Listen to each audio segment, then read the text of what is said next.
que confiam no Senhor são como o monte de Sião, que não se abala, mas permanece para sempre. Como em volta de Jerusalém estão os montes, assim o Senhor em volta do seu povo. Autoridade e poder, todo domínio em suas mãos, pois o Senhor é Deus, o Senhor é Rei dos povos. Cale-se diante dele a terra, dobrem joelhos e ergam as mãos, pois o Senhor é Deus, o Senhor é Rei dos povos. Não dá, sem Jesus não dá, não dá, sem Jesus não dá pra viver, não dá, sem Jesus não dá para ser feliz. Não dá, sem Jesus não dá, não dá, sem Jesus não dá pra viver, não dá, sem Jesus não dá para ser feliz. Confia no Senhor, são como os montes de Sião, que não se abala, mas permanece para sempre.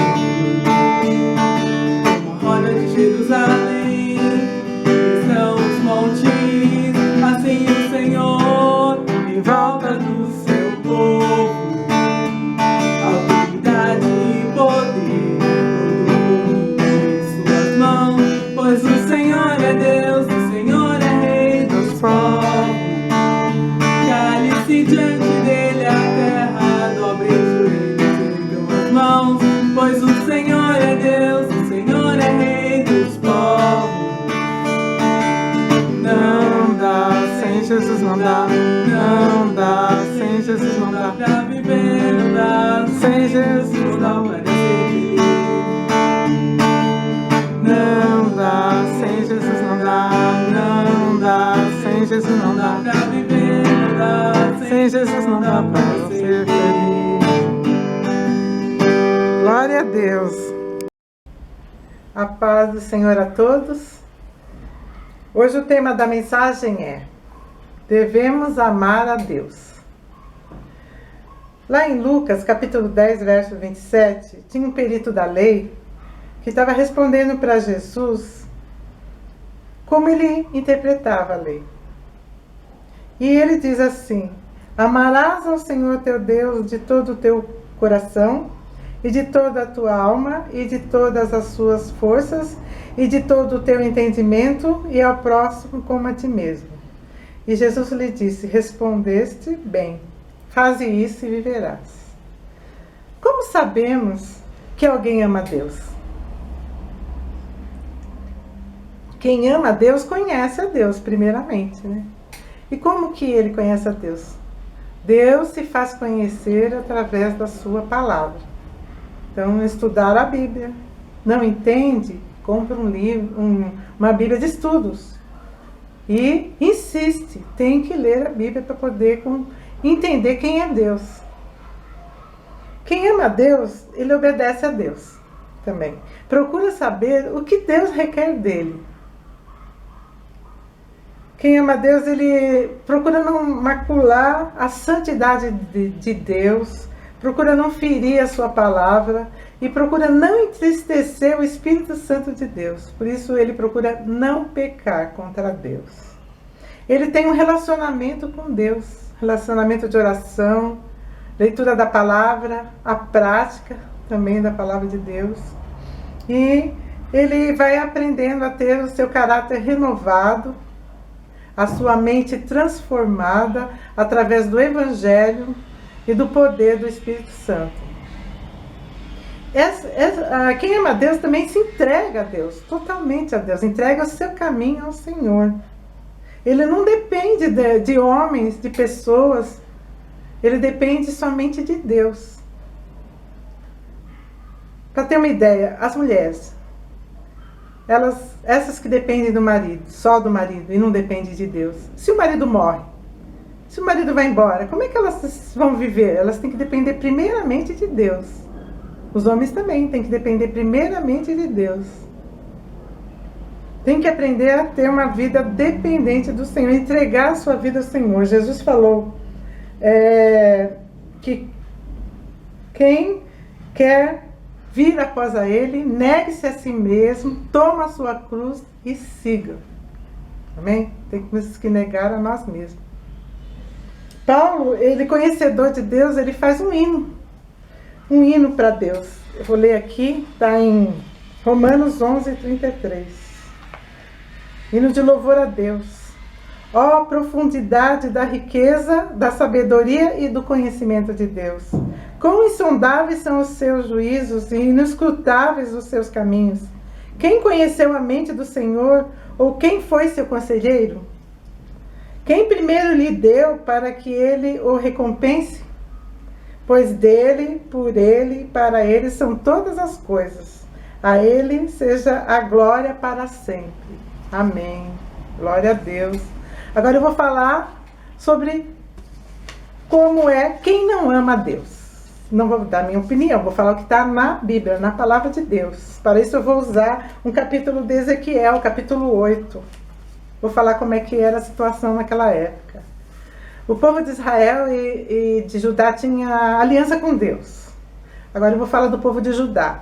O povo de Judá quebrou essa aliança. Começaram a desobedecer a Deus, viraram as costas para Deus e Deus também virou as costas para eles. Vieram os povos, invadiram, esses povos eram os da Babilônia.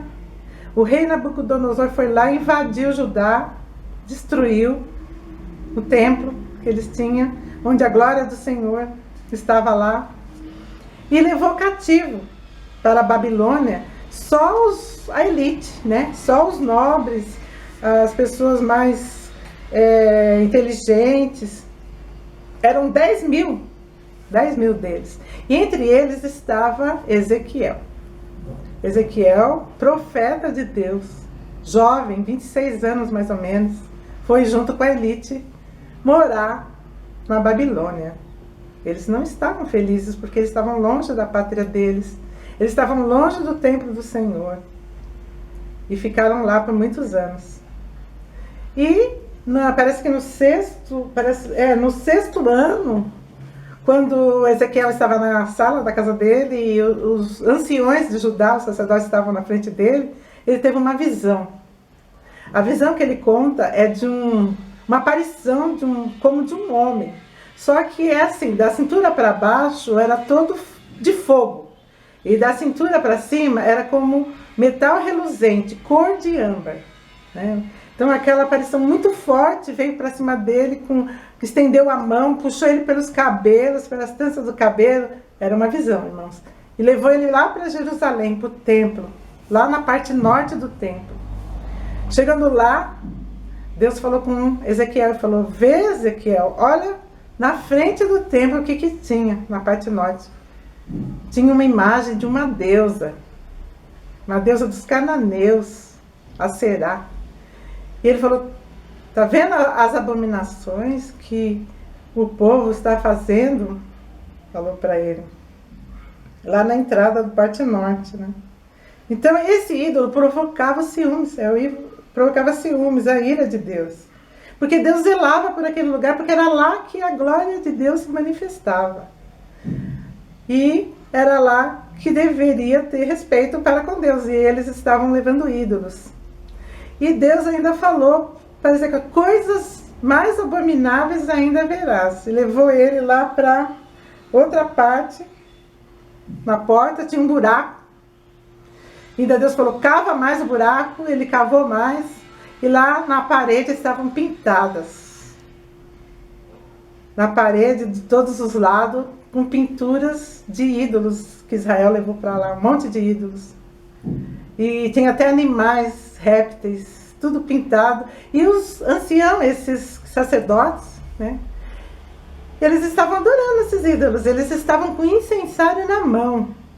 Ainda falavam: Deus não nos ouve mais, Deus não abandonou Israel, eles falavam. E ele falou, ainda dizem: o Senhor não nos vê, o Senhor abandonou a terra. E Deus ainda falou para Ezequiel: tornarás a ver ainda maiores abominações. Em frente à porta estavam mulheres sentadas adorando a Tamuz, outro ídolo, Tamuz. do ídolo do submundo. Era um ídolo que fertilizava o solo para rejuvenescer a vegetação.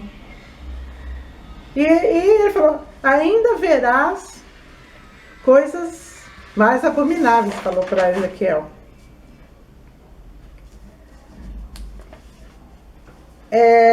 Entre a porta do altar, do lado leste, tinha 25 homens de costa para o templo e voltados, à frente deles estavam voltados para o oriente, onde nasce o sol. Estavam adorando o sol. Ainda tinha uns com ramo no nariz. E Deus falou para eles, isso chega a me irritar. E no verso 18 ele fala, o meu olho não poupará, nem terei piedade, ainda que me gritem aos ouvidos com grande voz, eu não os ouvirei. Então, aqui a gente tem, né, uma mensagem do que é deixar de amar a Deus, né? É ir atrás de ídolos, procurar fazer as suas próprias vontades, não aceitar mais a vontade de Deus. Querer fazer os seus desejos egoístas, né? O povo de Judá já não amava mais a Deus, eles estavam procurando ídolos para fazer a sua própria vontade. Mas nós sabemos que Deus é soberano, né? Seja feita a vontade de Deus, amém? E eu termino com as palavras do apóstolo Paulo de novo aqui, mas agora quando ele estava em Atenas. Quando o apóstolo Paulo estava em Atenas, ele foi apresentar Jesus Cristo para o povo. Tinha muita idolatria lá, eles tinham muitos ídolos e tinha até um altar ao Deus desconhecido. E Paulo aproveitou que eles tinham um altar ao Deus desconhecido e resolveu falar do Senhor que fez os céus e a terra. Diz lá em Atos 17, versículo 24, o Deus que fez o mundo e tudo o que nele existe, sendo ele Senhor do céu e da terra, não habita em santuário feitos por mãos humanas. 29 em diante. Sendo, pois, geração de Deus, não devemos pensar que a divindade é semelhante ao ouro, à prata ou à pedra, trabalhados pela arte e imaginação do homem. Ora, não levou Deus em conta os tempos de ignorância. Agora, porém, notifica aos homens de todos, que todos, em toda parte, se arrependam. Porquanto estabeleceu um dia em que há de julgar o mundo, com justiça, por meio de um varão que destinou e acreditou diante de todos, ressuscitando-o dentre os mortos, Senhor Jesus Cristo. Então ainda dá tempo, irmãos. Vamos crer em Jesus, adorar somente a Jesus. Tem um hino, o hino do cantor cristão, 226, que diz, dá teu coração a Jesus. Queres do teu vil pecado vencer? Dá teu coração a Jesus. Queres também seu favor receber? Dá teu coração a Jesus. Já chega de hesitação, já chega de oposição. Ó, busca em Cristo perdão e dá-lhe o teu coração. Amém?